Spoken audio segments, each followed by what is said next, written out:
Bismillahirrahmanirrahim. Assalamualaikum warahmatullahi wabarakatuh. Isra Miraj adalah peristiwa maha dahsyat yang dialami Rasulullah Shallallahu Alaihi Wasallam, menempuh perjalanan seperkilat, lalu naik ke langit hingga sampai ke Sidratul Muntaha. Lalu peristiwa apa saja yang dialami Rasulullah Shallallahu Alaihi Wasallam saat sampai di langit pertama? Sebelumnya tekan tombol subscribe dan nyalakan loncengnya. Bagikan video ini ke teman dan keluarga kalian, karena sebaik-baik kalian adalah orang yang mempelajari Al-Quran kemudian mengajarkannya kepada orang lain. Satu lagi, simak video ini sampai selesai biar nggak salah paham. يا من تحب محمدا. Setelah sebelumnya Nabi Muhammad Shallallahu Alaihi Wasallam melakukan perjalanan dari Mekah menuju Yerusalem dengan mengendarai buraq, persinggahan berikutnya yaitu ke langit pertama atau dikenal dengan sebutan langit dunia.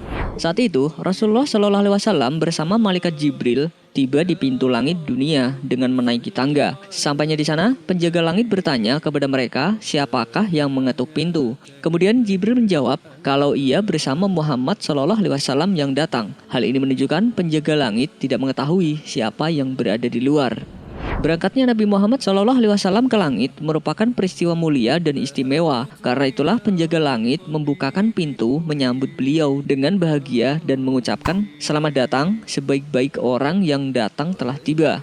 Sebelum peristiwa ini, Nabi Muhammad SAW menerangkan kepada kita sifat langit dunia, sebagaimana diriwayatkan oleh Abu Hurairah radhiyallahu anhu. Apabila Allah memutuskan sebuah perintah di langit, maka para malaikat menundukkan sayap-sayap mereka dengan penuh takut, bagaikan suara rantai yang ditarik di atas batu putih. Apabila telah hilang rasa takut dari hati mereka, mereka bertanya, apa yang dikatakan oleh Tuhan kalian? Jibril menjawab, tentang kebenaran dan ia maha tinggi lagi maha besar. Lalu para pencuri berita langit mendengarnya. Mereka, para pencuri berita langit itu, sebagian mereka di atas sebagian yang lain. Ketakutan para penghuni langit ini juga diterangkan dalam Al-Quran, surat An-Nahl ayat 50 yang berbunyi, mereka takut kepada Tuhan mereka yang di atas mereka dan melaksanakan apa yang diperintahkan kepada mereka. Quran surat An-Nahl ayat 50.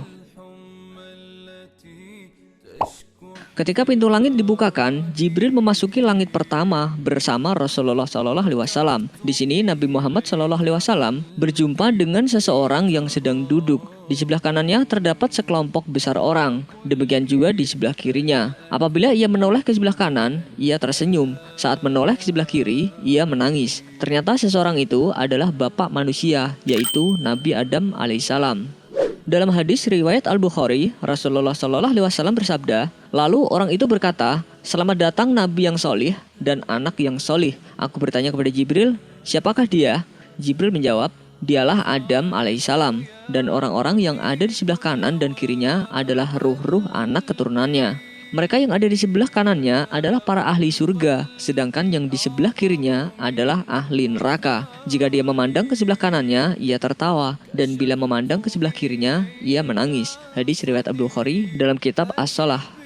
Peristiwa yang jadi perhatian dalam pertemuan Rasulullah Shallallahu Alaihi Wasallam dengan Nabi Adam alaihissalam adalah berkumpulnya semua ruh manusia di sekitar Nabi Adam alaihissalam. Ruh-ruh penghuni surga berkumpul di sebelah kanan beliau, sedangkan ruh-ruh penghuni neraka berada di sisi kirinya. Beliau tersenyum dan menangis. Senyuman beliau itu adalah ekspresi kebahagiaan, sedangkan tangis beliau adalah wujud kasih sayang beliau terhadap anak-anaknya yang akan menemui tempat kembali yang buruk.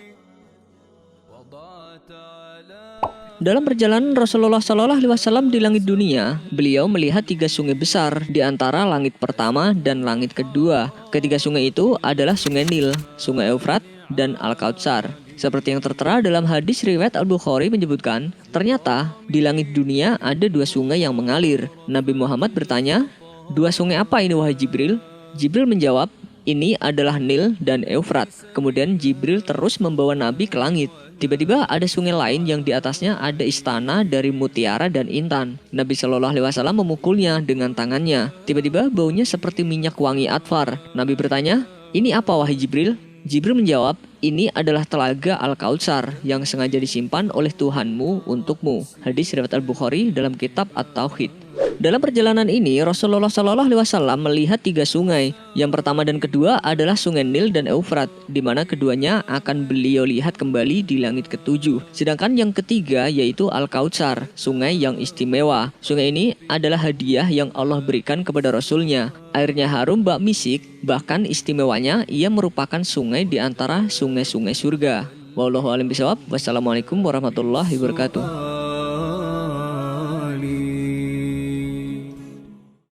Sebelum beranjak dari video ini, mungkin video sebelumnya juga menarik untuk dilihat nih. Hari Jumat merupakan hari yang mulia bagi umat Islam. Namun Rasulullah Shallallahu Alaihi Wasallam pernah berkata, kalau pada hari Jumat pula akan datang hari kiamat.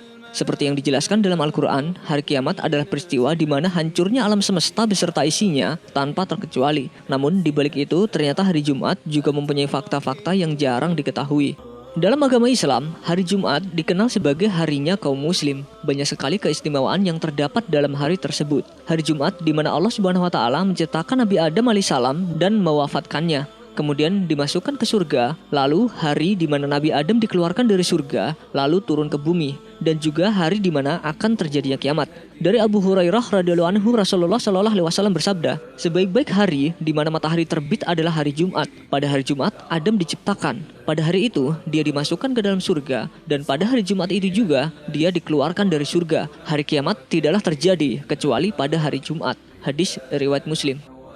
Hari Jumat juga merupakan waktu yang sangat mustajab untuk berdoa. Hal ini diceritakan Abu Hurairah radhiyallahu anhu bahwa Rasulullah Shallallahu Alaihi Wasallam bersabda, di hari Jumat itu terdapat satu waktu yang jika seseorang muslim melakukan sholat di dalamnya dan memohon sesuatu kepada Allah Ta'ala, niscaya permintaannya akan dikabulkan. Lalu beliau memberi isyarat dengan tangannya yang menunjukkan sedikitnya waktu itu. Hadis riwayat Bukhari dan Muslim.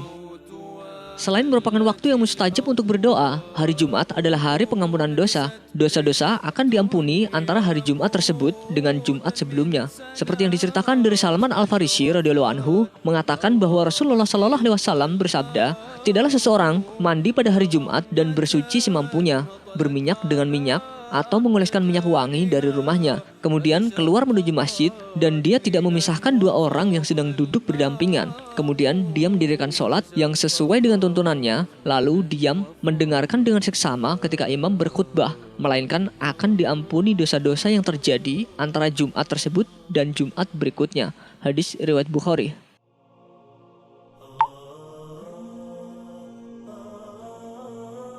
Percaya kepada hari kiamat merupakan rukun iman yang kelima dan wajib diyakini oleh umat Islam. Rasulullah Shallallahu Alaihi Wasallam bersabda bahwa hari kiamat akan turun pada hari Jumat. Seperti yang diceritakan dalam hadis riwayat Muslim dari Aus bin Aus, Rasulullah Shallallahu Alaihi Wasallam bersabda, sesungguhnya di antara hari kalian yang paling utama adalah hari Jumat. Di hari itu Adam diciptakan. Di hari itu Adam meninggal. Di hari itu tiupan sangkakala pertama dilaksanakan. Di hari itu pula tiupan kedua dilakukan. Hadis riwayat Muslim. Hadis ini menunjukkan bahwa seorang hamba di hari Jumat hendaklah mempersiapkan diri dengan berbagai amalan soleh supaya mendapatkan rahmat Allah dan tercegah dari murka Allah Subhanahu wa taala. Namun kapan tanggal pasti kiamat itu datang tidak ada yang mengetahuinya. Seperti yang tertera dalam Al-Quran surat Al-Ahzab ayat 63 yang artinya, manusia bertanya kepadamu tentang hari berbangkit. Katakanlah, sesungguhnya pengetahuan tentang hari berbangkit itu hanya di sisi Allah. Dan tahukah kamu, hai Muhammad, boleh jadi hari berbangkit itu sudah dekat waktunya. Quran surat Al-Ahzab ayat 63.